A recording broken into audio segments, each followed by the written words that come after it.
Alright guys, welcome back to another episode of Lobby Call. I know we took a couple weeks off, you know what I'm saying? Every now and then we gotta take a little break, but we're back. We have special guest, Henny. What's up? Can y'all hear me? Y'all can hear me? Cool. Yeah, we got you. We also have Dan Foster, of course. What up?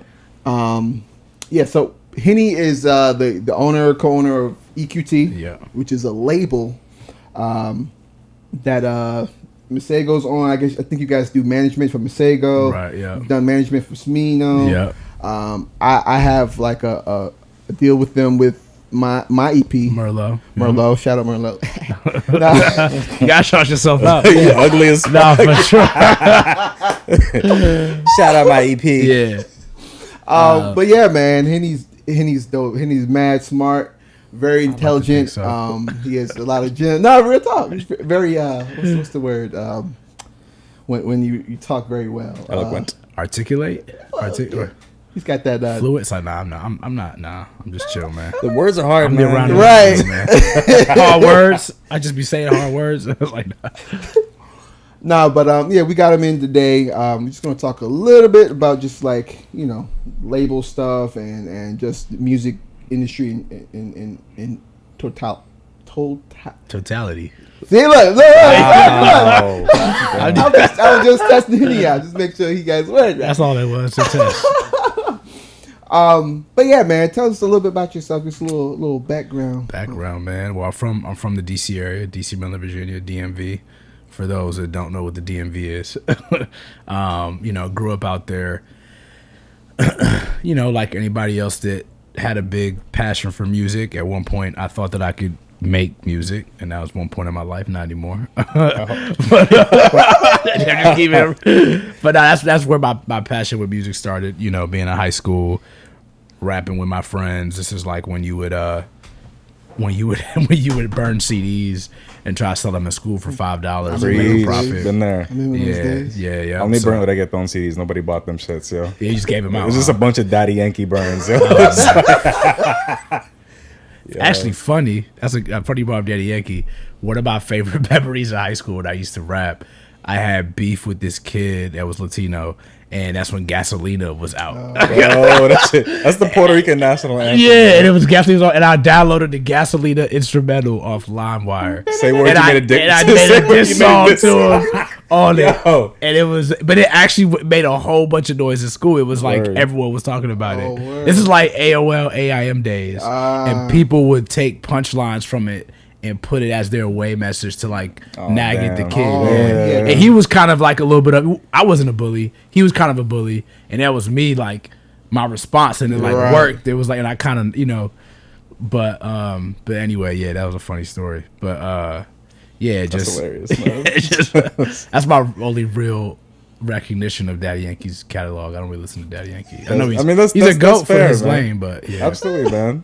10 years ago, he was like Puerto Rican Drake, man. Oh, yeah. He's on top of the world. Yeah, top of the world. I still love Daddy Yankee, man. Now it's J Balvin and Bad Bunny, and Bunny, man. It's a big space. But yeah, man, just grew up, fell in love with music and rapping and trying to make music with my friends. And, that's when you would grab a $100 mic from Best Buy and record in the basement and Radio Shack even, yeah. R.I.P. Radio Shack. Yo, we dated the fuck out of ourselves just now, man. Yeah. Radio Shack, Remember, go get your girl a dress from Cato's, you know what I'm saying? Like, bro, actually, speaking of dating, have y'all seen the last Blockbuster? No, I still gotta watch it, man. I still gotta watch it. Yeah, I saw that. Yeah, if that would date you, and you watch it and you do forget there was like a crazy sense of a community when you go into a Blockbuster and you had to go through the aisles to pick what you want. Isn't that so crazy? That was a thing, man. And then you would see a movie somebody else would pick, or on a Friday night it'd be some bad joints up there. Bro, absolutely, man. Yeah, or the date night at the crib, and they talk about all that in the documentary. Like you would take your girl to Blockbuster and you would go. It It was culture, man. It was a culture. thing. Yeah, Like, it it was was a thing. going to Blockbuster wasn't. I mean, I was like young at the time, you know what I'm saying? Yeah. But that was like an event. That was like a family. Oh, yeah. As a family, we are going to Blockbuster. Everybody pick one movie. Yeah. Don't ask. We're not getting popcorn. We're not getting snacks. Candies. We get snacks at the crib. You know Yeah. what I'm saying? Don't even fucking ask. We're getting one game, 3 movies. That's it. Yeah. You know what I'm saying? Like, And the late it's not a fees. new rental either. Remember It's the late not a- fees? Yo, we used to. And you Yo. had to rewind it too, like make sure the tape Yeah, was rewind rewinded. it, all that, all that. Yeah. Yo. That shit. Bro, isn't No, that crazy? Like kids that are 18 and up now, It's like, oh, they don't even know what that is. Right. Yeah, They man. just Everybody know. don't even really know what Redbox is for real. Yeah. It's just That was the straight up thing, man. Netflix. Yeah. Bro, that's the most gangster thing. The most gangster thing that Netflix ever did was like make a documentary about the business they killed, and like that shit is Well, fucked well, up. so that's funny.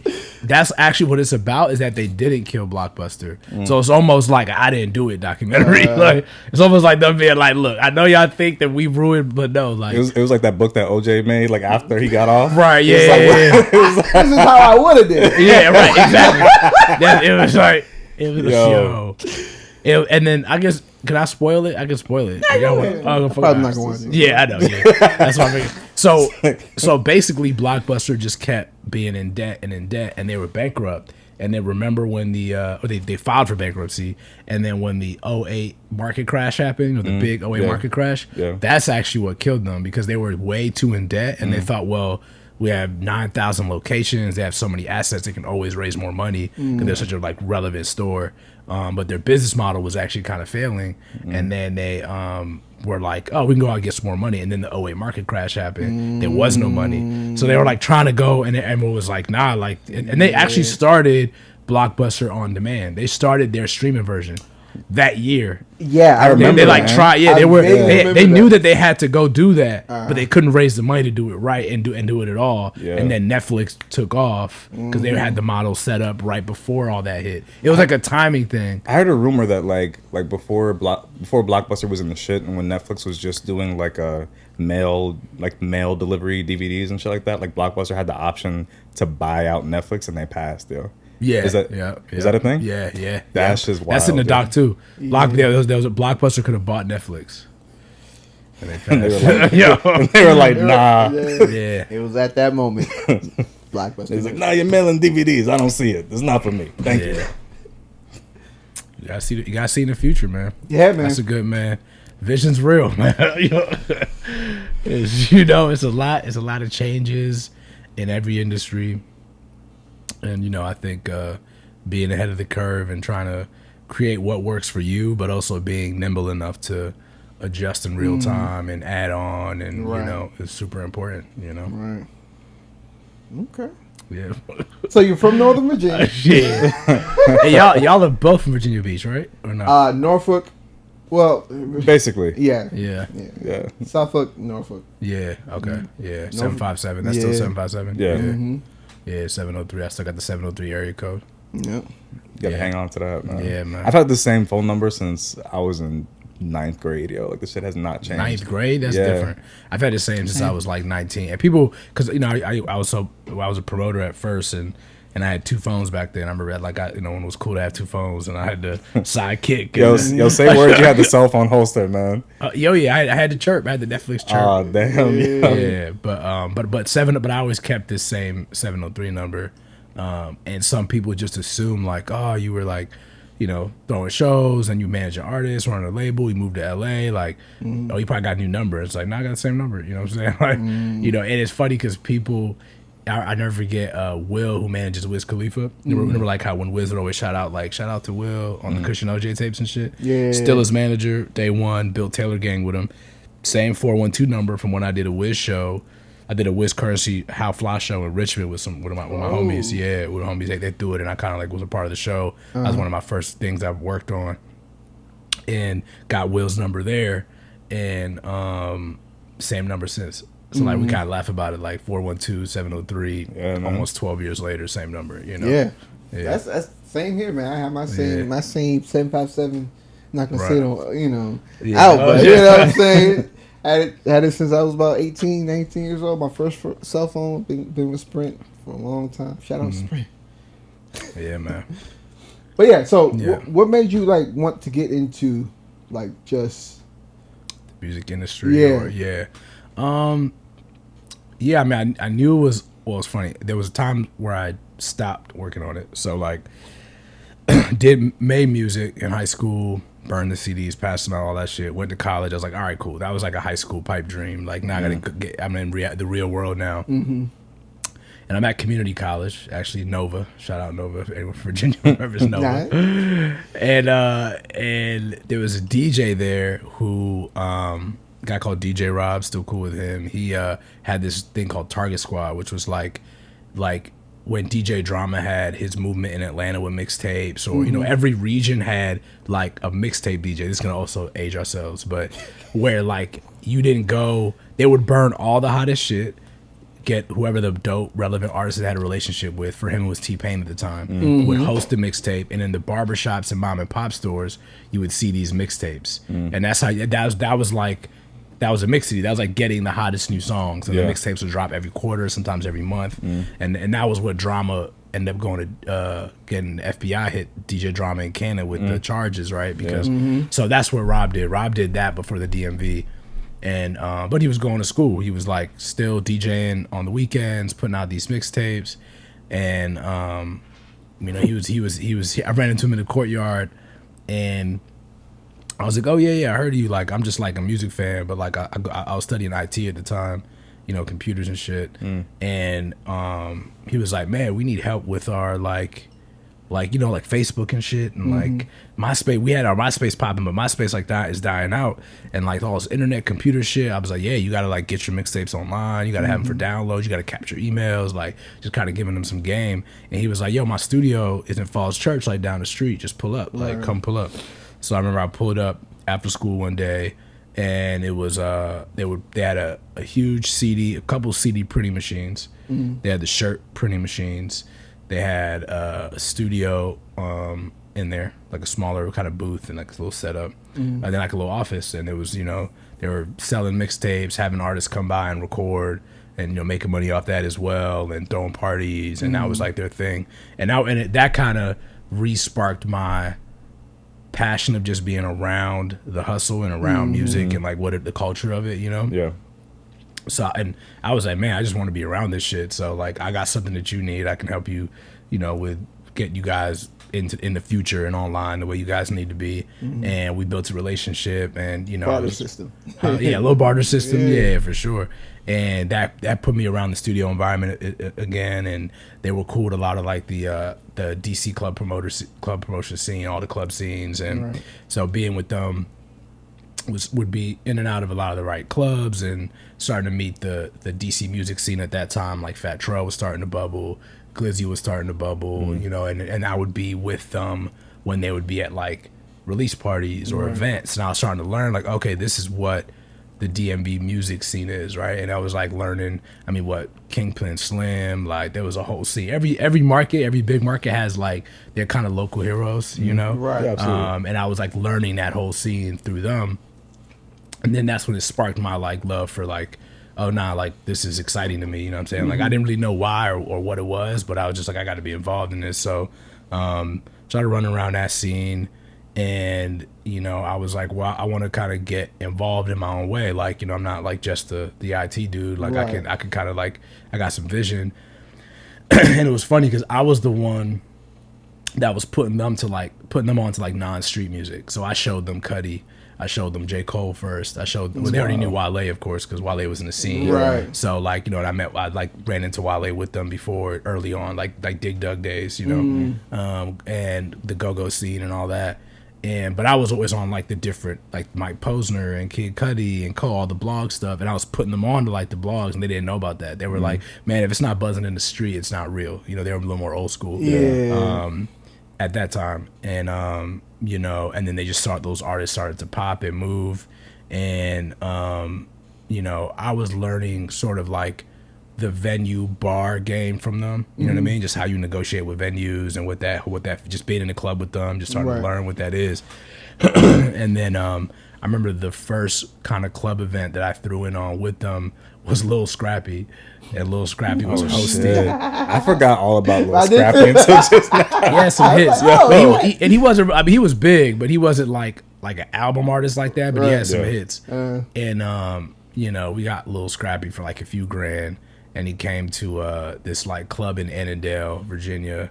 And it was like it did like okay, but you know it was cool to just be like, oh, I was a part of this. Like Right. you know, Yeah. I threw in a little money. I helped bring all the college kids that they didn't know to the event. You know what I'm saying? Right. Like right at that time, I was like in between Nova and Mason, and I had a pretty big network from just like partying all the time and shit. And then I turned that into. There was a club called, I mean, now all the clubs have different names. There was a club called Ultra Bar in DC. Remember that club? I sound never been. vaguely familiar. Yeah, it was pretty big. Yeah. Yeah. And they had their like Thursday college night and shit. So I was doing a Ultra Bus to Ultra Bar. Sounds corny now, but it was cool at that time. Ultra bust. Yeah, and we had a party bus that went from George Mason to Ultra Bar every Thursday. Oh shit! So and then I would have been on that bus. If I Yeah, was in it was college. lit. Yeah, it sounds lit. Yeah, it was. You know what I'm saying? You're like, and then like it builds your network in school because everyone wants to like roll on the bus, and you pay. I can't remember what it was. Maybe it was like $30, $30 to $50 to go from Mason to DC, then take the bus back. And How far was that? like 20 minutes. Oh. 20, 25 minutes, Yeah. but everyone's getting drunk on the bus. Yeah, So yeah. this was pre-Uber. Yeah. So, like, so it was a big deal to be Yeah, able to like, right. hold on, I get to go to DC and not be in a taxi cab and like Right. And get drunk? and get drunk, and I'm on a bus. It was a real bargain. There was a lot of value in that shit. So maybe Getting it was worked up in the back of the Right. Greyhound bus and shit. all your friends That's get lit, drunk, man. and then you're going, and then so we did that, and then I would just cut a deal with the club, like, yo, I'm bringing like 50 kids at once. So I know Damn. usually it'd be like, I think because you're not drinking, right? So they get charged more at the door. I think 25, 20 or whatever. But he'd cut me a deal for like half of it. You know what I'm saying? Like, Yeah. all right, 50 kids, y'all could cut the line and just give me 500.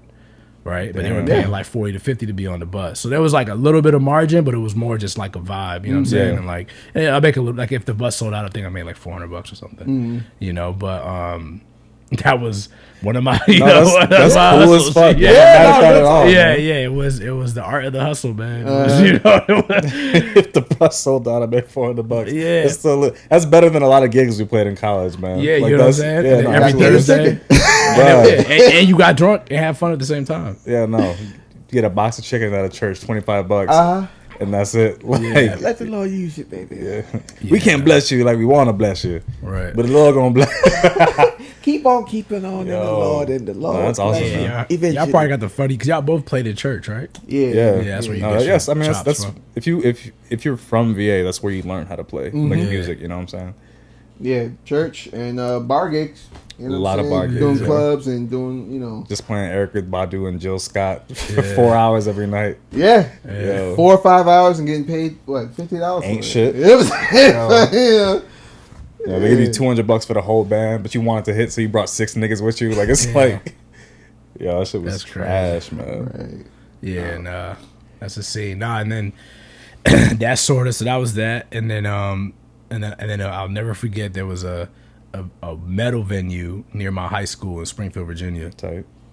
called Jack's, and I was like, where are like the venues at? Nobody would touch this venue. Like it was like in a it was like inside of a parking lot. Inside of like a little strip, like a strip mall. But you know the strip mall that It was got a the metal like venue in a strip mall. in a strip mall. So like, That's and not lit. even like a nice strip mall. Like it was like the one where it's like the most random shit, where it's like a little Chinese place with no name, which is Asian. You know what I'm saying? Letters on it. It That was like a Food Lion, a fucked up subway, not even a one food Chinese line. spot. Yeah, and then I think there was one like head shop that had like glass pipes and bowls and shit. And then in the corner, and then the Afghan restaurant. That was the nicest thing in the strip mall. Then the venue, right? That's hilarious. So it's just bro. like 450 if you push it, 600 cap. Really like kind of dirty and grungy, but like a good 500 cap, like a decent, Right. good venue. And once in a while, like Jedi Mind Tricks would play or something. But besides that, Okay. it was yeah. But besides that, it was all hardcore bands. I never been in there, and then I just went up there. Went out during the day before a show was. Walked to the office, talked to the dude. They seemed like kind of like sketchy, old white racist people, and I was just like, "All right, look, I want to use this venue. What's up? Like, could we do something?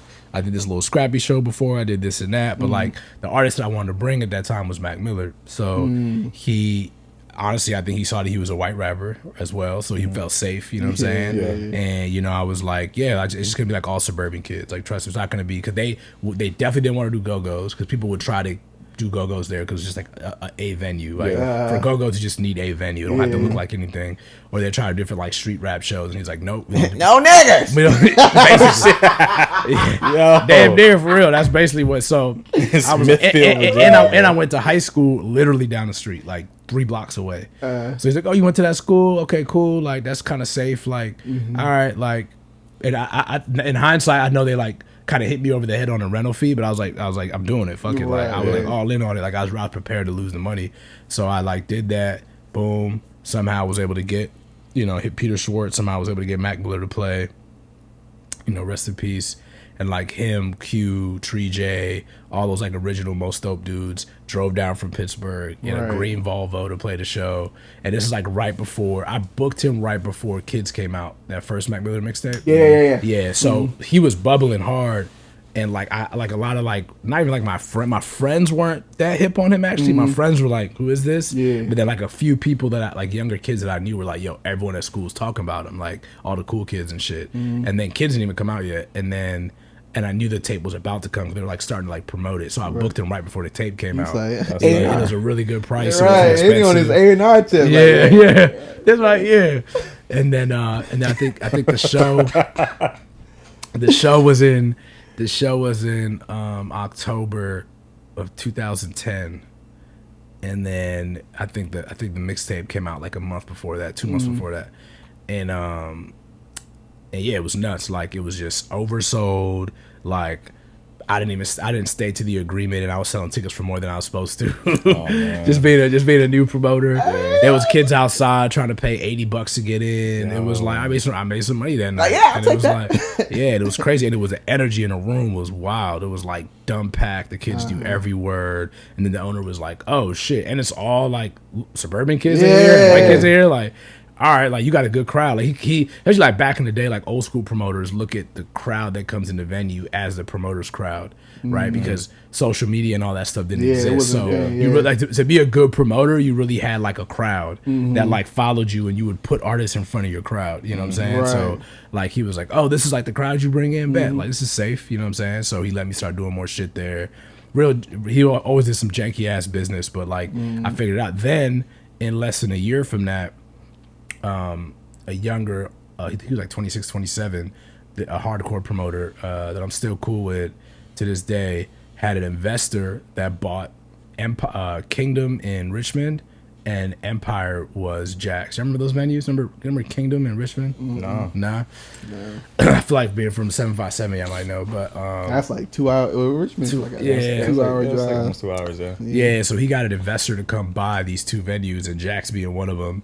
Bought it off that old hillbilly dude, so now it's like a young Jewish lawyer that owns it, and this other guy that's like a hardcore promoter that was throwing a bunch of hardcore shows in the area, and he they redid the venue, changed the name, like, oh, you're the one that brought like Mac and MGK and some of those artists and Big Sean and shit. Like, okay, cool, like we should just work together more. So then it became more fluid because now I had someone I could see eye to eye with, and I had like I kind of got grandfathered in because I was the only person that had a few good shows with that crowd in that venue. So he really like put me under his wing and was like, man, like why don't you just buy all the rap shows here? So like Logic, Hobson, Dizzy Wright, MGK. Currency, Big Crit, that whole era. Wow, man. Yeah, we on all that. So I did all that stuff. This is while you were in college, or like right after college? I dropped out. We all dropped out. I didn't finish, but once this shit started rolling, and I was like, "Yo, this is what I need to be doing." Yeah, I just couldn't focus. So then I started my own promotion company. It was called Nova's In Crowd Events. Sounds fucking corny, nice entertainment, but got a little ring to it. Yeah, not really, nigga. Like, bro, all this cat. And then so that started rolling. Flatbush Zombies, all kinds of shit, man. All that whole era of like 2010 to 12, all that dope like shit that was coming out. I was doing a lot of that stuff, and then I would do. There was a couple Baltimore venues I started going into. There was the Richmond one I would go into because he owned it, and then Shaka's in Virginia Beach. I remember that. We know about. So y'all remember when Little B played Shaka's? Little Nah, B. What the fuck? That was my How show. was I? How was Yeah, I I not? was like- How was I not at a Shaka's Little B show? Yeah. Right. Yo, how did I miss Yeah, that, man. I did. Actually, that's the highlight of my promotion career for real. Is doing. I did a 3-show. I did like a Virginia Little B run. It was just so random. That's It was like, that's- and how it did was you get so in with Lil random that B, he man? promoted it. Yeah, the flyer was dope. It was like 3. It was 3 Little B dates. I paid one price for all 3 dates, plus like travel in between and hotels on top. And his manager was down. This is like peak Little B, but like he was just starting to kind of come down a little bit. Like Yeah. all the hits already came out, and it was like, Yeah. and he still had a cult following, but he wasn't Yeah. like the freshman cover already happened. Yeah, yeah. But he wasn't like going to the next level like that. You know what I'm saying? And then 3 Little B shows. It was that venue. It was Empire, Kingdom, and then Shaka's. Shaka, yeah. And it was just nuts, yo. Like, just the fandom for him and just the energy in the room. Like, that shit was so wild. So that was definitely a highlight. And then just being around Little B for 3 days, you know, was like, dude, what is Yeah. that like? Yeah, what was I that need you like? to explain to me. He's like what bad Lil B nice. is like in person. Really? he's like really nice. He's like, you know, very normal actually. Like, it's like the weirdness comes out in the music and on stage, but in person he's like kind of quiet. Yeah. And kind of like awkward a little bit. You know, we did Riff Raff. I did 2 shows on Riff Raff. I think that was around the same time too. I was like, fuck, let me just do a little bit of Riff Raff. Right. Damn, it was, and then even that was actually when EDM was popping too. So I started like dipping my toes into like, you know, some of like the cheaper DJs, because back then DJs were so overpriced. So like Dirty Talk, and I think we did Carnage and Kill the Noise at Peabody's in Virginia Beach. Oh, Yeah, shit. we So know y'all- Peabody y'all- too. Yeah, I remember when it was like a Wednesday night big EDM party Yeah. at Peabody's. Uh-huh. I co-pro'd that with Steve's promo. Yeah. Oh, that's wow. tight, man. So then you knew It's a small world, man. yeah. what's the dude on Z104? Shaggy. Shaggy. I knew of him. Yeah, we had like we exchanged numbers and shit. I don't have like a Okay, relationship with okay. him, but I know of him. Yeah. I got you. But yeah, we did because so Nice Entertainment was doing this thing, and we're booking all these cool rap shows, and then but that's when EDM was like just going nuts, and it was like, yo, this is kind of bigger than rap music right now. And just being a hustler, I was like, look, I got venues, nigga, what's up? Like, you know, the Yeah, spot. 2010, that was like Skrillex era and all Yeah, that shit. all that shit. Yeah. Yeah, Kill the Noise, Screw, like that whole era, and so I started a sub brand or a totally different brand. I actually tried to make sure they weren't connected. It was called Euphoria, and it was like a couple like young kids that one of my friends took me to a STS9 show, which is like this really like hippie band. It's like STS9. I It's heard like it. I heard it. almost like a Fly Low meets Dead Mouse type vibe, and that's when I was like, oh yeah, this shit's actually cool. Like I'm not like I like this shit, and he knew I was throwing rap shows, and he was like, man, you got to throw electronic shows. I'm gonna put you on, like I'm gonna shit. So then there was a couple young kids that I met that were like just the ravers that just go to all the scenes, all the shows and stuff. So I pretty much like just empowered them, like, yo, you guys know everyone. Why don't I'm gonna create this electronic brand? You guys help me push it, and I'll like have you guys be promoters and get money per, like you get a percentage of every ticket you sell. So I kind of created an electronic music company from scratch through them, because I had the venues and the network and the know-how, but like I didn't really listen to. I was getting into it, but I didn't like love electronic music. But like I like STS9 and That's how you just Disclosure and shit. You know what I'm saying? Yeah. Like certain shit I like. You know what I mean? So I was learning that scene, and that was funny. That was a very funny moment. Just all these kids on drugs constantly, and then and you want to be like disattached from that shit, because you know what I'm saying, you're throwing a show, so you're damn near liable if like kids are like, you know, on drugs at your right. show. You know what I'm saying? So Someone ODs at your show is just like, yeah, that was a whole bunch of stories with that shit. Got into that scene, learned a lot. I honestly, I really appreciated it, because I think my ear for for what made me a big fan of what K Tronada does, and what the selection movement was, and like the scene that a lot of my artists originally came out of, why I understood it so well was because I did hip hop shows and electronic shows. Like I really believe that. Like I would have, if I only did hip hop shows, I wouldn't have had the ear to be like a super fan of what K and Sango and all them were doing, and then that led to all the whole scene that we sort of, you know, as managers and executives like brought up, you know what I mean? Right. And I wouldn't have been passionate about it, understood it, if I didn't have an ear for all kinds of stuff, you know what I mean? yeah. So do you think that you're like honing your ear is that what made you kind of like, and just going through all these different artists? Do you think that is what kind of made you switch to the management label side, or? Yeah, for sure. I think my like, the live aspect was the first kind of entry point into the business, right? So, and I'm thankful for that, because I think a lot of people may get like an internship at a label or a management company, or maybe they walk in with like their best friend is like just a dope artist, and they end up taking off, and now their friend's their manager, right? And you don't get your chops up, you know what I'm saying? Like, it's like, imagine if you just started playing but you never played in church, you know what I'm saying? How different you would play. That's a good point. It's the same thing. Like, if I wasn't a promoter first, imagine I got the experience to see everything from Mac to Nipsey to Wiz to and what they were getting paid per show, how it sold out, how the math worked, like where their breaking points were, like where the artists that went to the next level and didn't. Like, just as a promoter, you have to be really close to all that, because if you don't, you're gonna lose money, because you're gonna overpay for the artists and what they're actually worth.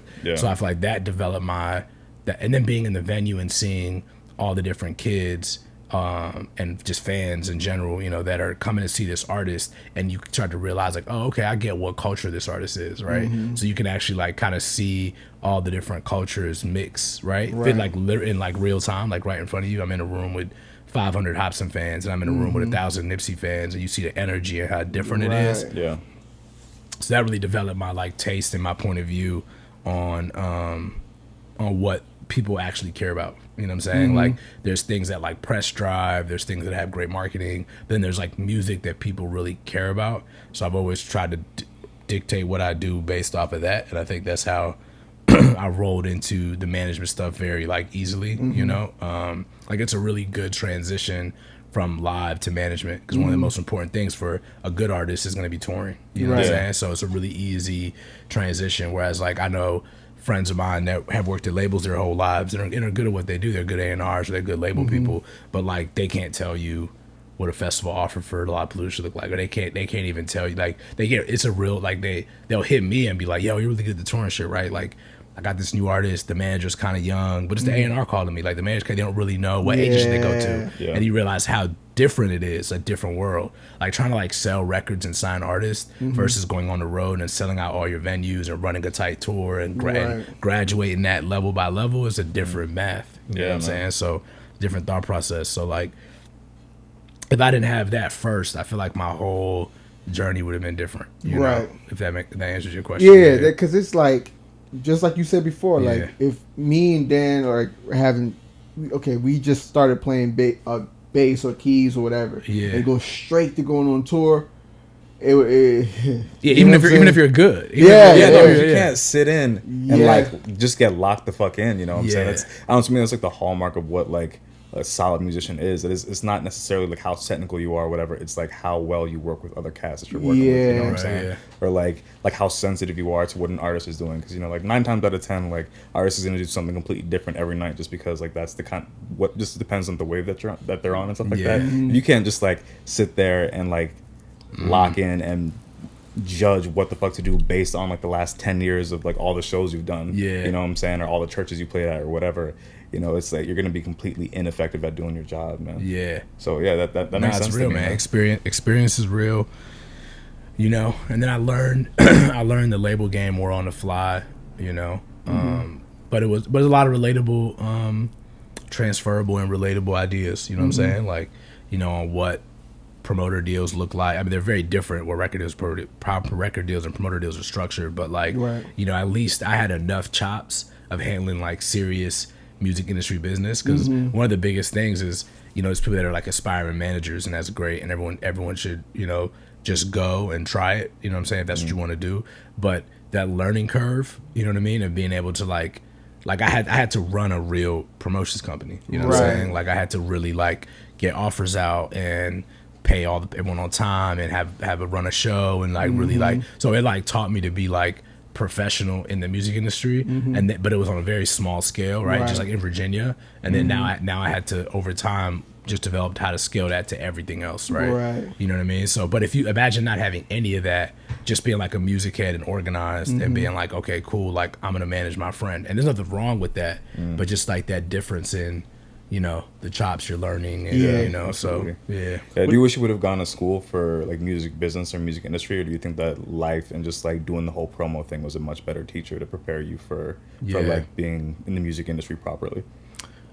I think the latter. I think it's definitely it was definitely better just to have that experience. That experience is like you can't teach it. It's like invaluable. It's like it's like an internship. Yeah, like a big live ass internship. internship. You just learn. Yeah, for sure. Yeah, no, definitely. I mean, I wish I would have probably done both if I could.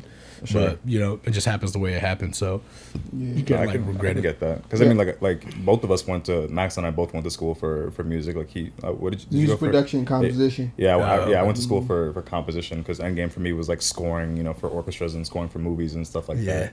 And granted, like what I learned in college was great. You know, I'm not mad at it, but like I feel like I learned a solid 20% of the things that I desperately needed to know to be successful in the industry in college, and everything else was just like going to LA and cooking up with people or being on tour and learning and just it's like, oh no, I learned like all this in school, but none of that shit matters. Like, right, because this is how it actually works. You know what I'm saying? Like, yeah. Like, I mean, I have a lot of like friends who are in like medicine, like they're doctors and nurses and stuff like that, and like they spent like a shit ton of time in school and then like just got knocked over the head as soon as they started working in a hospital because it's just like, oh yeah, none of that shit matters. Stark difference. Because it's like you're getting kicked in the chest the whole time because like you know.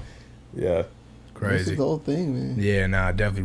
Real world experience is it's important, man. It's like how there's just stuff on the fly, and that's where like you separate the good from the great. You know what I mean? Right. Being able to like really be good in the field, be great in the field, and be able to learn on the fly, and that's what really when you think about the word vision, people like to use that word a lot. That's where it kicks in. Yeah. You know? So when you went to the label management side, right? What was your first step? Did you go straight to, okay, I'm gonna start EQT? Yeah, you know what I'm saying? Or was it like you started at another label first? Right. Or what was that process? So I was fortunate enough to discover an artist. So I obviously found GoLink from day one. Discovered him, little kid, 18 years old, went to in Northern Virginia. Because Louis was up here too. Yeah, shout out Louis last week. And he just like told the whole story about that.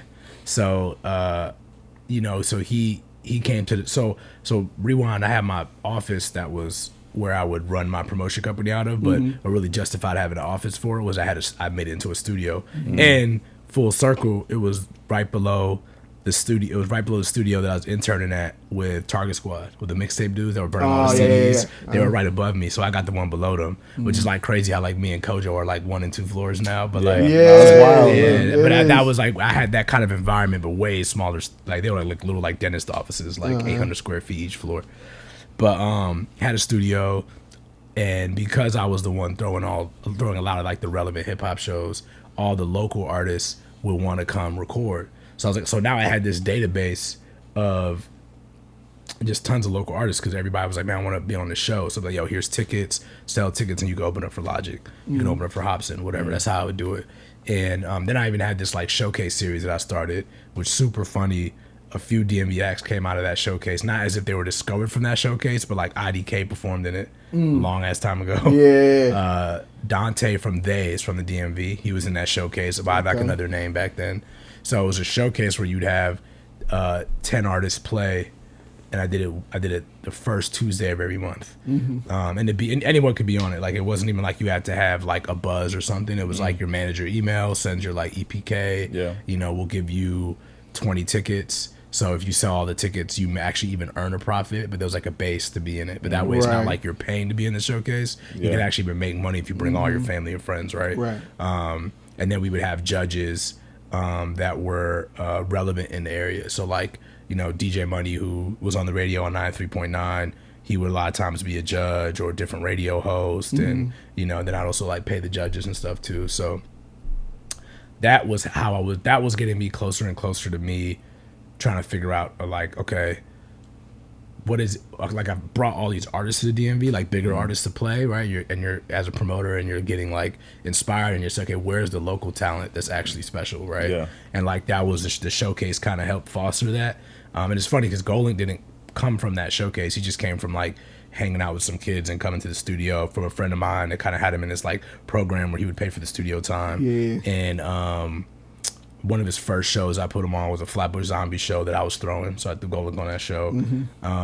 And that was like the early era of, you know, Katra had like 5,000 SoundCloud followers, and Sango had like 2,000, and Selection was just starting to kind of be a thing. And he put I used me to fuck with Sango heavy. yeah, back in the day, yeah. He had the best like Brazilian samples, yo. Them just Yeah, were this is like early Sango too. This is like before Media. What's the record that we went crazy? Media More, the one that's like his biggest. something like that. Yeah. Yeah, it was before that.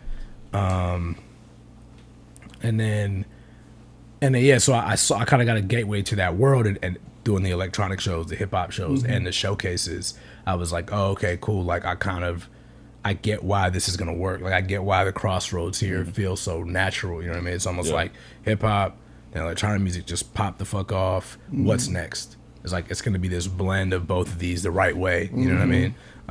And like obviously Golding understood that too, and really developed his first project there. Put that out. It was called the God Complex. And you could see the industry started to be like, yo. So now I'm a promoter in Virginia. My first management client.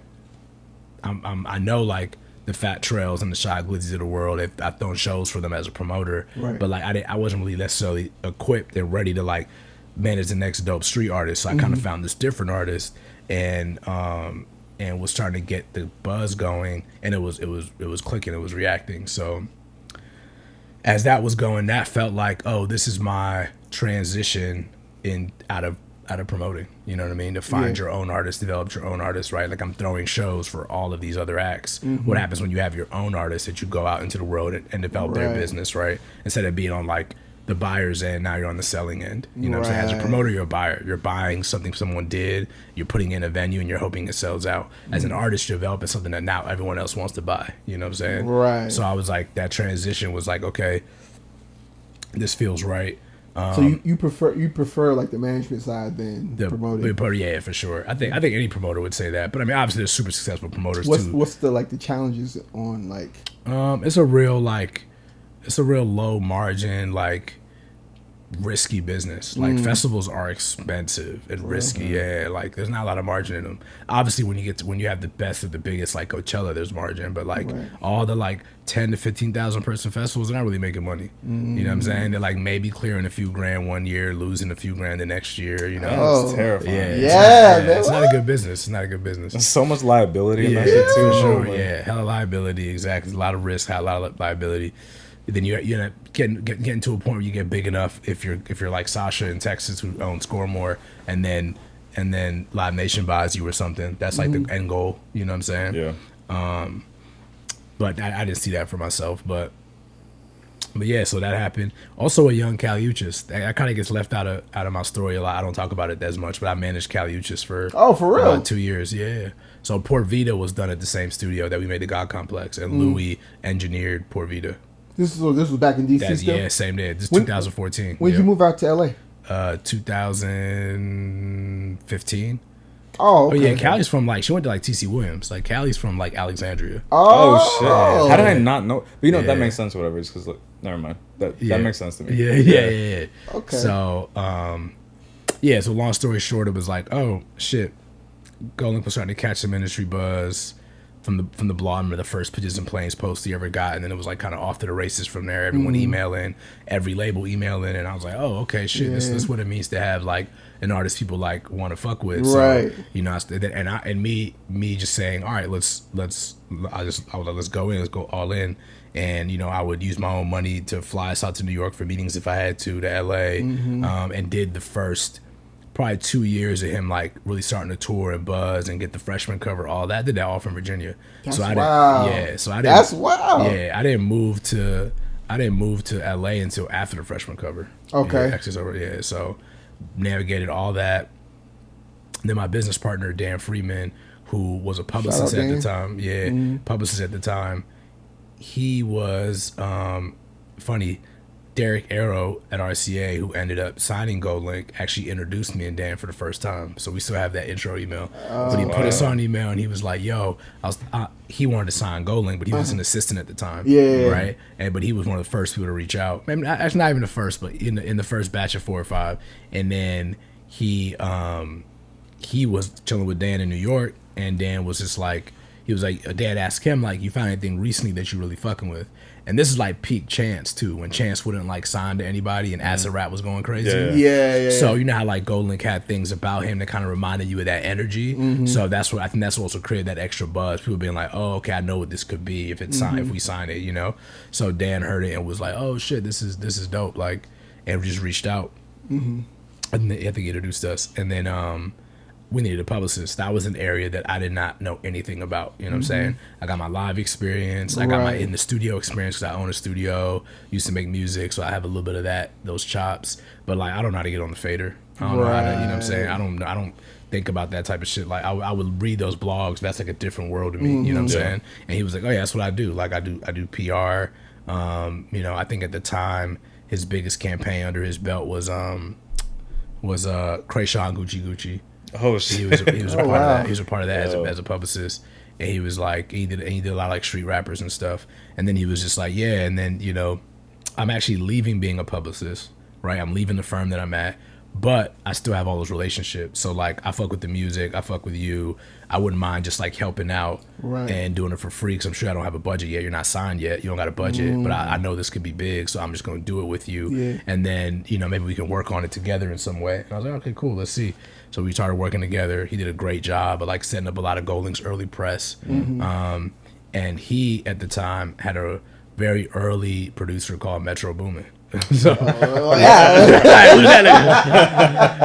he was just starting to manage Metro Boomin. Okay. And he was just starting to get his placements. I think it was like Karate Chop on the Future album was like just happened. Yeah, that was one of his first real placements. And he was doing his PR and like telling him like, yo, you should really be like a brand too. So like, let's set up your Facebook like page, just like set up your social media. And also at the time, he was transitioning to help Mike Will open up his label Eardrummers with Interscope. So that's why he left the PR company, was to be the GM of Eardrummers. So like, actually I never forget, he sent me No Flex Zone, the Ray Sherman song, as a private SoundCloud link. Like, oh, here's these like 2 kids that Mike just signed. It's kind of weird, but you know, it's kind of like these 2 little funny kids. But here I peep it, and I didn't really get it when I first heard it. You know, it wasn't for me at first, but he was Flex Zone. Yeah, that joke. Yo, I didn't get. Dude, I was at like Norfolk State when that shit dropped. Yeah, I didn't get it either, but like that shit went up. It went up. Yeah. And then it was that. So he was So he was there for all the early Ray Shrimmer. Then Metro started to take off. GoldLink's developing. And he was saying like, you know, like I'm working for Mike. I love it. Mike's family. But this Metro shit's really taking off. Like I'm managing him with a partner in Atlanta. Like maybe we should, and I'm helping you with the PR on GoldLink, and we're getting cool. And we're like, oh, maybe we should just start our own management company.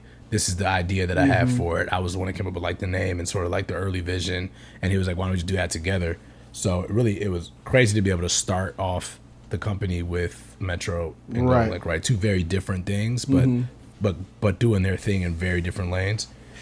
So that's really what kind of kicked off EQT. It was like a whirlwind, right? Because 2014, 15, 16, that was Savage Mode. That was, you know, that was when after the God Complex going on a crazy run. Worked with Callie for about 1.5 years. Did her original deal with UMG, and I was there for all that. But then we ended up figuring like, okay, it's not really a good fit. She really needs like a great female manager for like her energy and all that. And we stayed cool. And it was funny, I don't say this a lot, but literally it was like chance. Like right when I stopped working with Callie was almost exactly when I found Smino. So then like literally months later, I started co-managing Smino with Chris Classic. Obviously still work with him to this day. So that was like that was the next sort of thing. And then I think Masego was like, Justin was Masego's agent first, and then Justin was leaving Windish, and knew he wanted to transition to management. And we actually were like randomly roommates for like 4 months, so that's when I was like seeing him a lot. And then So I was like, well, if you want to be in management, like we kind of got this thing going on over here, like just do it with us and we can like create the infrastructure around you. And at this time, like Metro's going nuts, Golan's going nuts. So like in his respective lanes. So, and I think Masego being on that At What Cost tour, that was the album that had Crew on it. That was the first kind of like when it was official, like, all right, cool, we're working together now. You know, and it just was real complimentary, you know, and that was sort of the process. Yeah. Right. Okay. So with you say you came with the name, right? EQT. Yeah. Equative thinking. What does that mean? Like? For sure. I mean, it was. I would always think a lot about just how the sum is greater than the parts. You know what I mean? Like you need everything to be there for something to like really work, and being able to think about how you build things like holistically. What are the things that sort of like matter to you? How do you create longevity? You know what I mean? And I think all those things are really done in the thought process and the vision about how you do anything that you do, and always looking at businesses as holistically as possible. Like as a manager, especially working with artists that build culture, you have to really keep everything in mind about, like you're not chasing a song, you're like creating a moment, you're creating an artist, you're trying to create a legacy artist. So I think thinking about all those things and having them all sort of come together, there's almost this like magic formula or like equation that makes it all work, and that's sort of where the thought process came from. Okay, cool. Has anyone ever told you that you sound like DJ Premier? Nah, that's the most random shit ever, nigga. I haven't heard enough DJ Premier interviews. Okay, so you sound like just your voice, for real. Like, oh, DJ Premier, right there. That's funny as hell. That's funny. It is funny. All right, I'm going to question one. Am I what you picture? What I can read. Am I what you picture? What you think? So like. For you as like owner of a label, are you? Do you when people look at you, do you think, oh, owner of a label, or even for Dan, right. Musician or your producer style? When someone will look at you, do you think, oh, okay, yeah, he plays like how Dan plays, or produces and whatnot? Are you asking me first? Like, sure. I'm answering first. Yeah, you seem like. I need to look at this question because of it is kind of. Like, shout out, Lauren. I mean, I think I think everyone always goes through a little bit of imposter syndrome where you're like, damn, I really like got to this place of success through like hard work, and am I supposed to be here? You know what I'm saying? So like, cause you kind of always feel like you profile things in your mind of like, this is like the energy you gotta have if you're like a record label owner or like a management company owner, you know what I'm saying? Or a boss or whatever. And I think the more and more you realize when you get to that place, that's just false. You know what I'm saying? Like you just got to do you the way that you want to do you. You know what I mean? People can know or not care. It's almost irrelevant, Because like I feel like just looking at you, you don't seem like okay. When I think of like label owner, so I think of like suit and just like suits and just like you know what I'm saying. But you or like somebody that's just like thugged out like Suge Knight or something. Yeah. No, absolutely. One or the other, but like you know what? It's crazy because I know the more that you learn and understand the industry and the space, you realize. Who's that? What up, Sam? We going with that. Oh, I know y'all was doing something. That's why I was checking. Oh, yeah, podcast. Cedric Mitchell. Is he wearing a Tito's bandana? Is that my bandana? That was a Tito's bandana? That's crazy. There's a lot of, misconceptions, profiling, or like even like just, we have to like unlearn a lot of like, what we think things are supposed to be. You know what I'm saying? Yeah, and I think now, through the way the world works now, a lot of things are kind of getting exposed and transparency is more real. And so it's like, oh, okay, like we all grew up with this idea of what things are. Where I think like kids growing up now, you know what I'm saying, probably had less of that. They're like, you can do whatever you want. You know what I'm saying? That's definitely a thing. Yeah, they're not, Yeah, I feel like with social media, I mean, obviously everybody always has their preconceived, notions about what things are supposed to look like. You know what I'm saying? That's kind of just culture. But I think with social media and stuff, like everybody seems to be significantly more eclectic than they were when I was growing up. You know what I mean? Like, it's like, oh no, if you're into metal, like, you know, this is what you look like, or if you're into rap, this is what you look like. I think like, everybody is such a weird fucking blend now. Yeah, you know there's what I mean? there's no like norm. niggas just be out here thugged out and then like go home and watch Naruto or whatever. When I was a kid, that was not a thing. Oh yeah, You know what I'm saying? So like, nah. so yeah, no, like, you know, if I go home to Virginia and stuff like that, and I'm talking like younger cats, you know, they see the tattoos and stuff like that, and then I talk about what I do for a living, and like they don't seem shocked at all. You know what I mean? Yeah. Even though like traditionally, I don't think that I look like what a producer would look like, or you know what a jazz head would look I'd like. say you would. Well, you kind of like a producer, I guess. Yeah, I think so. You know, but like, nah, yeah, for sure. It's like all that stuff is like, I think we're all unlearning that, and it's all kind of going out the window. You know what I mean? Like we grew up with, you know, the Birdmans, the Suge Knights, the Diddy's. You know what I'm saying? Like, it's a different era, you know? But then, like, I'm a big fan of, like, indie label culture. Like, you know, I was reading this book by Richard Russell. Richard Russell created XL Records. You know XL? Yeah, XL put out, like, Adele and Radiohead. And it's, like, a classic, you know, London indie label. Been around for, like, 30 years. Another podcast I was listening to, the two guys that started Sub Pop. You ever heard of Sub Pop? No. They put out Nirvana. Oh shit. Oh. Yeah, Okay. so that's their big. Yeah. They're like coined with creating grunge. Like they created the genre grunge. They put out all the first grunge bands, came up with the name. So like Nirvana went crazy, but Sub Pop is like, you know, an esteemed sort of like indie label brand too. You know what I'm saying?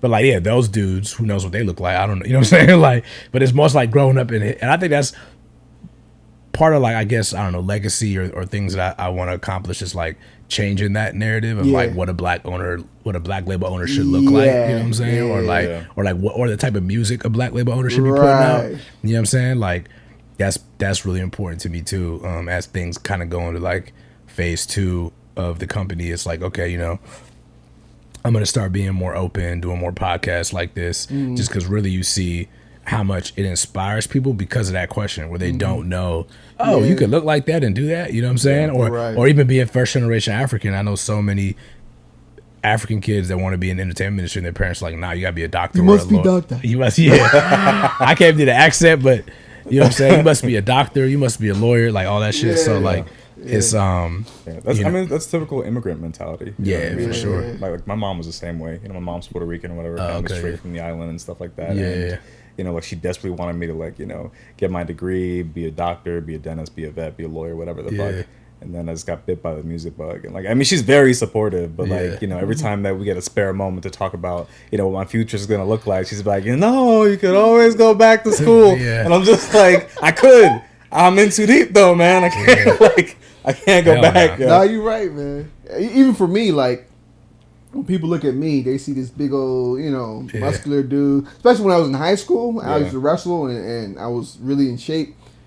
People didn't think I used to play. I was first chair violin in orchestra. You're too big to play violin. Yeah, it looks weird. Yeah, so that's one of the reasons why I stopped playing violin. But whatever. But you know, even now, like I'm still big, and people wouldn't. Oh, you play guitar? You're a guitar player and bass player and an artist and producer and all this stuff. That, you know, so it's I don't know, maybe it's like a stigma. That's, you don't know, muscle stigma. Muscle stigma. Nah, I definitely remember seeing the first time when you were on tour, and I'm like, this thing is just is it security? yeah, right. That's security. Like, that's funny as hell. Nah, let's see.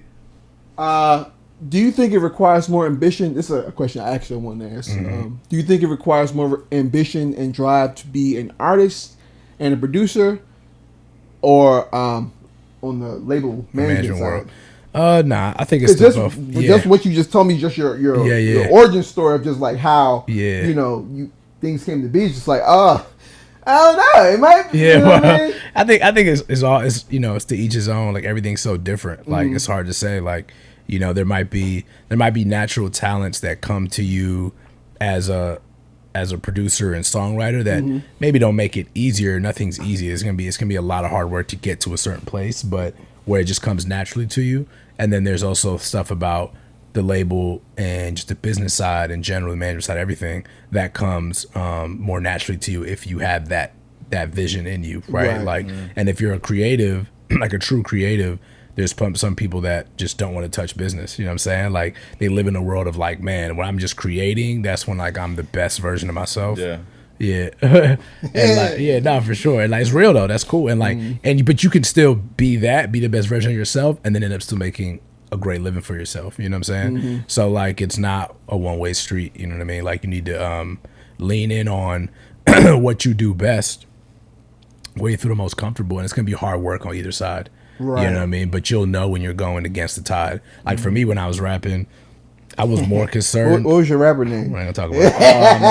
How drunk do we have to get you to like just hear you spit one verse? You know? Oh, yeah. I just need like a real I can't, I can't remember. Bars, I can't bro. remember my verses, man. I tried the other day. I can't remember my verses. I'm gonna try to finesse the Henny feature. Right.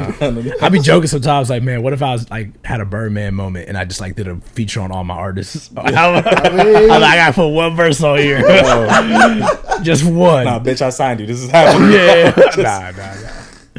Just feature rate. But nah, yeah. So that was cool. Yeah, it's funny. But yeah, so you just gotta do where you have the least path of resistance, like what works for you. But yeah, like I was actually what I was gonna say was, I would find myself being more excited about marketing the project than making it. And that's what I realized, like, yo, I don't need to be doing it. Would take me so long to make a whole project. I'd finally get it done, and then it'd be like, all right, what are we doing to like get this shit to everybody? You know what I'm saying? And that happened enough times where something clicked where it was like, do I really want to be in the studio all day, or do I just love music and I just want to get music out to people, and I want to have have a certain way that I approach it, and I was always just a little bit of a hustler since high school, so in multiple different ways. So, but so anyway. What about you, Dan? What you feel? No, I feel the same way, man. I mean, I think naturally for me, I'm gonna grab a Talaga real quick. Oh, shit. Fuck it up, bro. Okay. I feel the exact same way. I think for me, it would have made.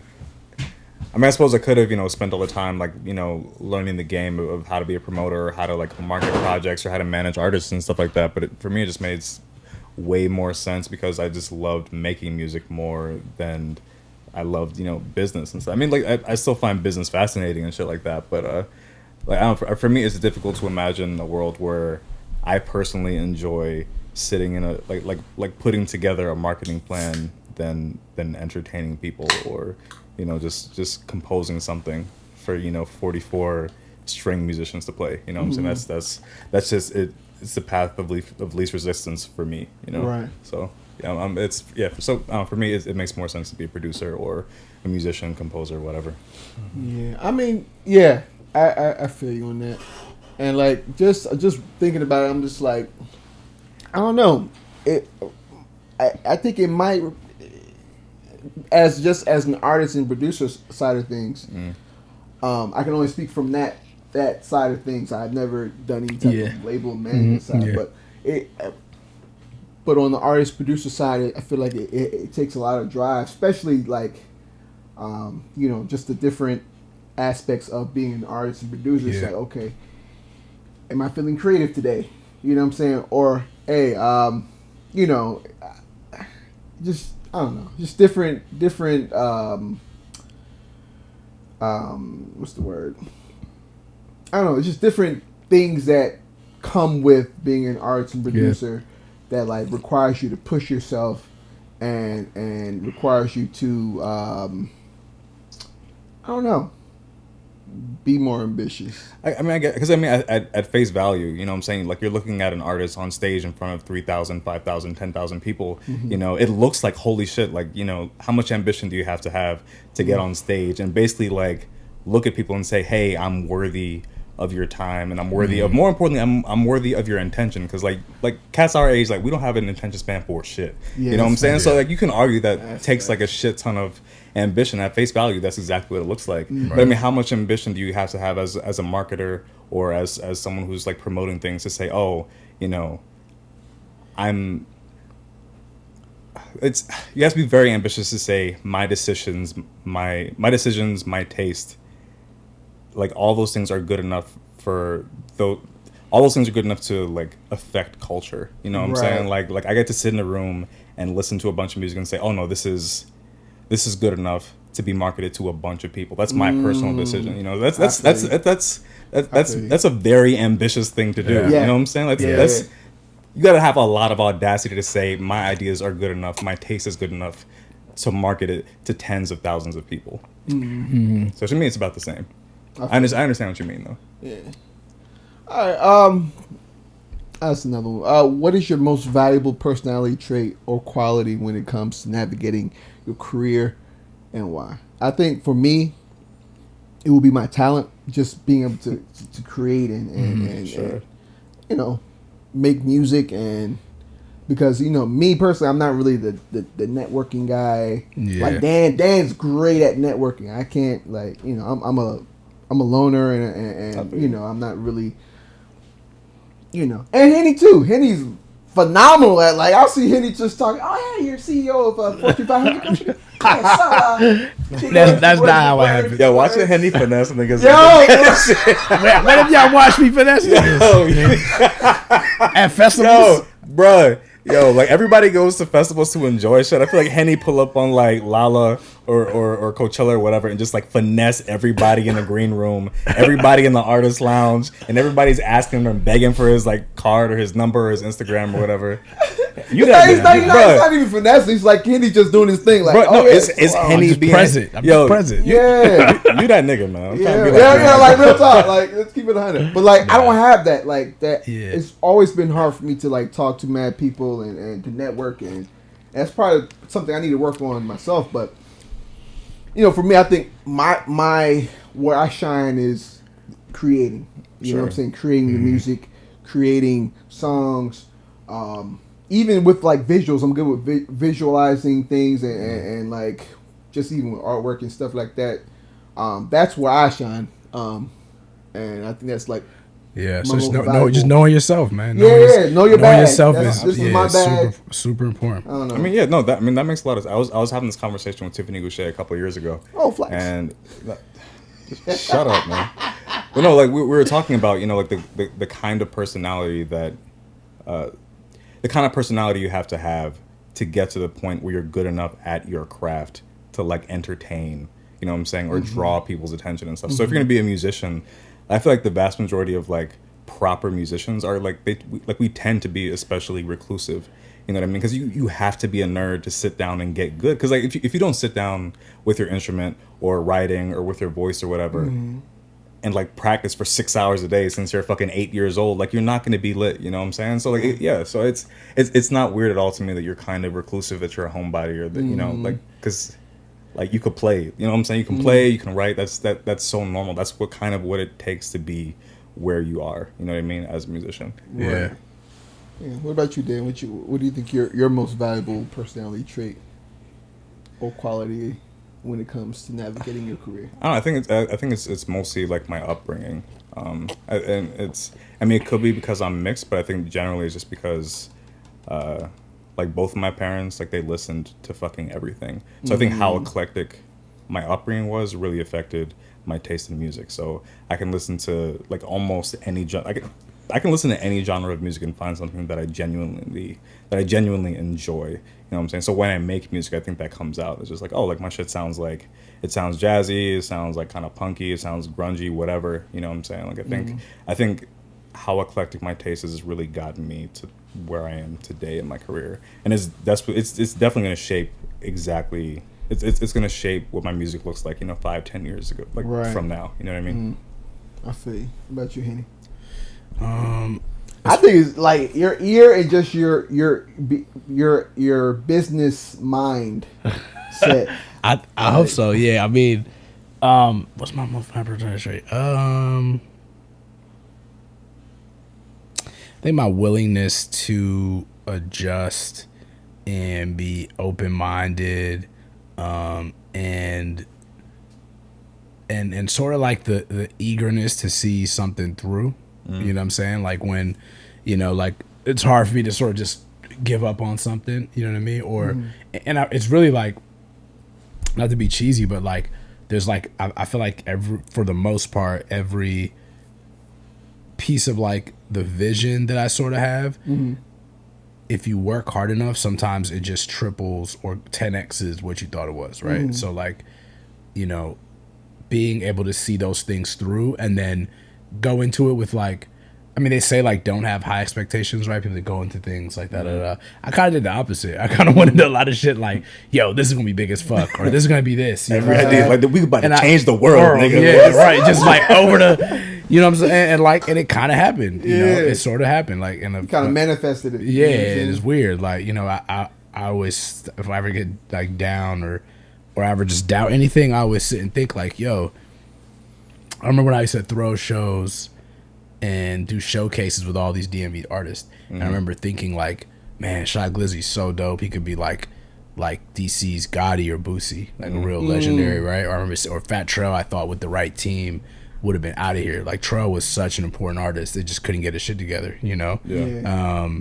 And I always kind of told myself like, man, if I found a DMV artist, like I know I would like figure it out in my own way. So to look in hindsight to see what Crew meant for the DMV, like Crew's like that's the biggest song to ever come out the area. It's 4 times platinum now. Yeah, that's just It's nuts. bigger than even wild. Wale records. That shit is wild. And That's it's wild. like, and it's all coming up on 5. And like, we never had a culturally important song with 3 artists all from the DC street, alternative, and R&B all on one record. Yeah. The moment felt very DMV. It's a classic. You know, I was on Apple's top 10, not top 10, the best songs from the 2010s. Yeah. Oh, shit. Spotify and Apple both put Crew on there. That's wild. You know what I'm Wild, saying? man. Pitchfork That's put wild. on a That's list. a big deal, man. It's a big deal. It's like, damn, like I didn't just. So when I was like sitting there thinking like, oh, I'm gonna find an artist from here one, doing all these showcase. I didn't just like find them. I also like somehow help put out the record that like is the biggest thing we've ever done as a city. You know what I'm saying? Like,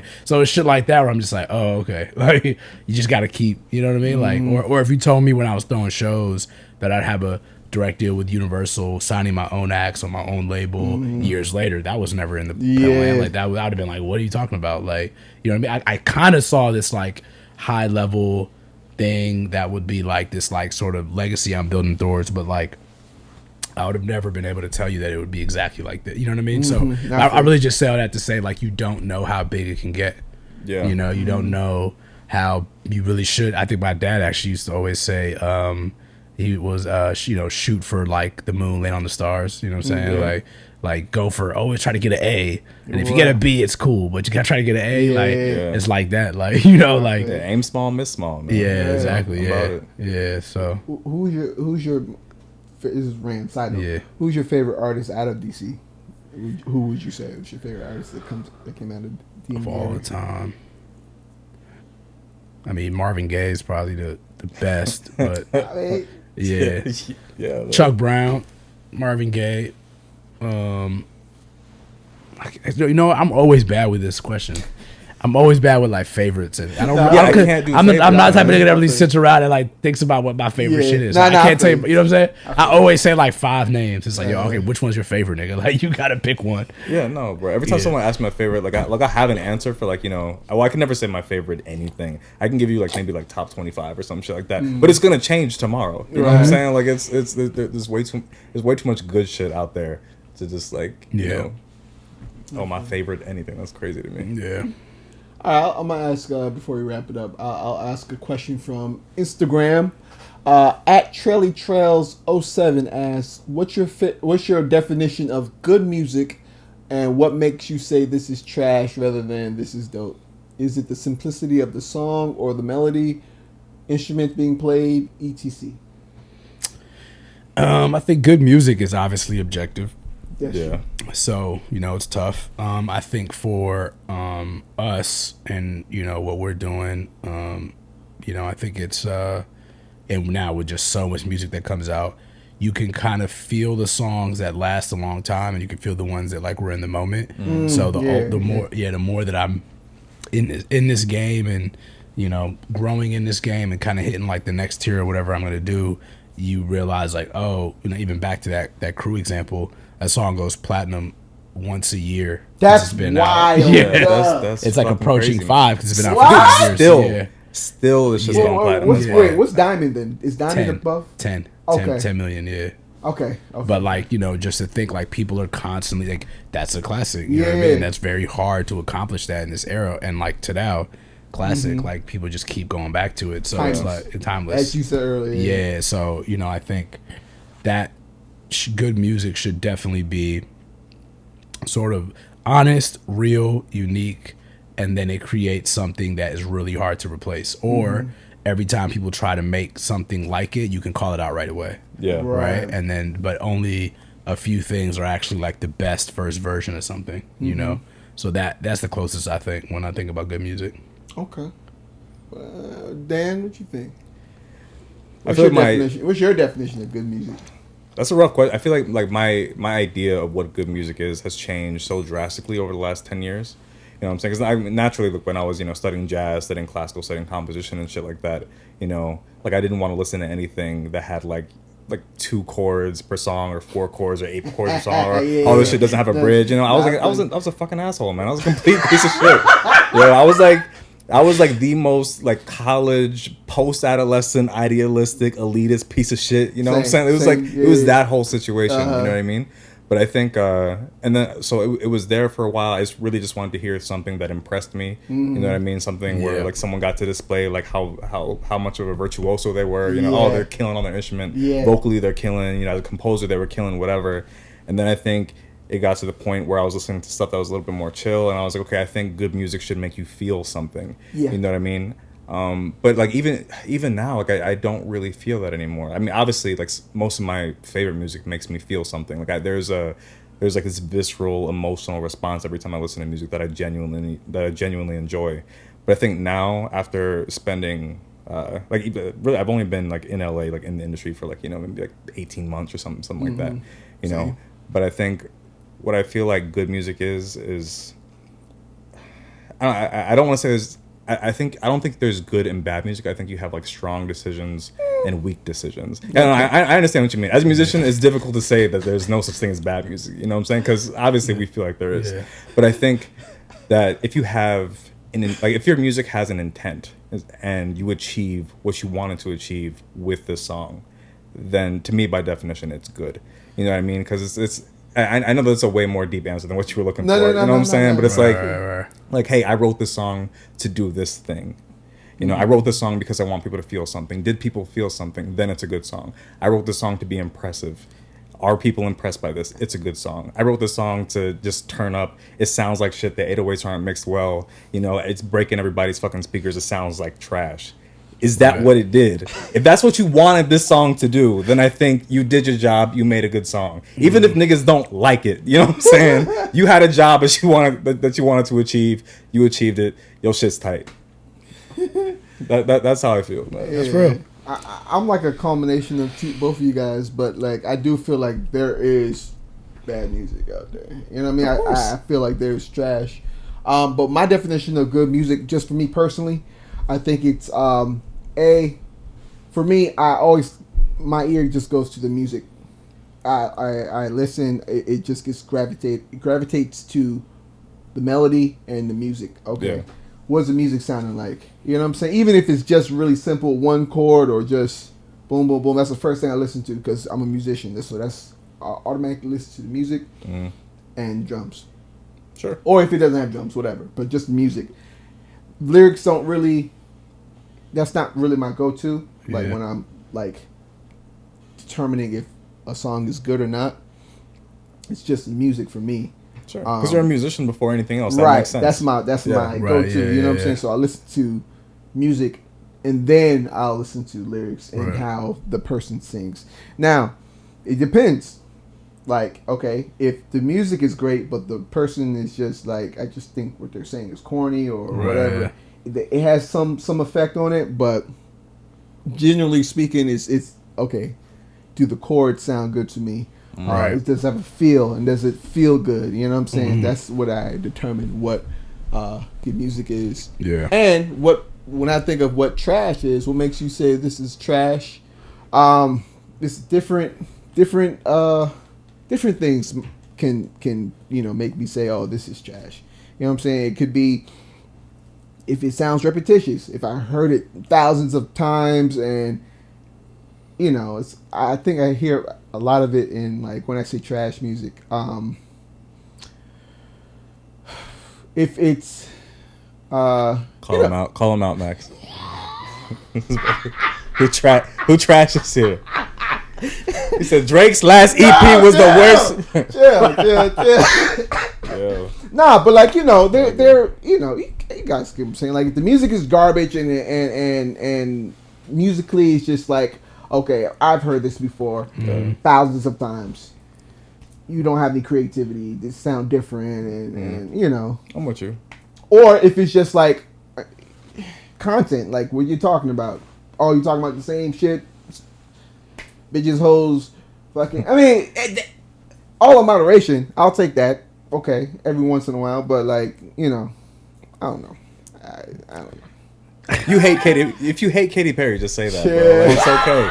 It's okay. Where's Katy? I mean, Nah. she's had some good music. She has great music. I love There's some good music. Man. It's not trash. No, I won't it's call trash. Katy Perry trash. I think No. we're gonna see what stands the test of time. Yeah. Now that like the streaming era is interesting because it's like what we get given so much when we turn around in 10 years, what's gonna like come on and people still care or like we're just fed so much music now. I mean, That's the thing, man. Yeah, it's too much. That's the thing. Music. That's another thing. I feel like the quality of music has changed from back in the day, even like 90s, and I think the music now is a lot of saturated. Has been. I saturated. cannot have this argument with you again, bro.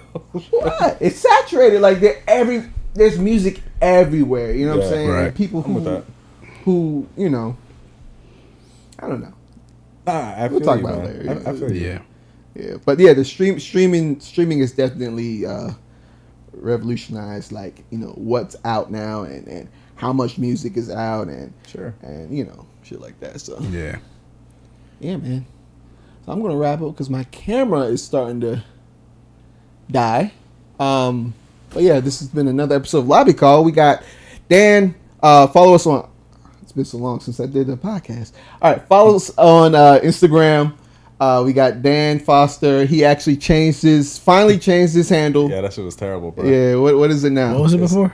I don't want to talk. We don't even have Dan to shout. _the_manimal. I'm like, Oh yeah. That shit was awful.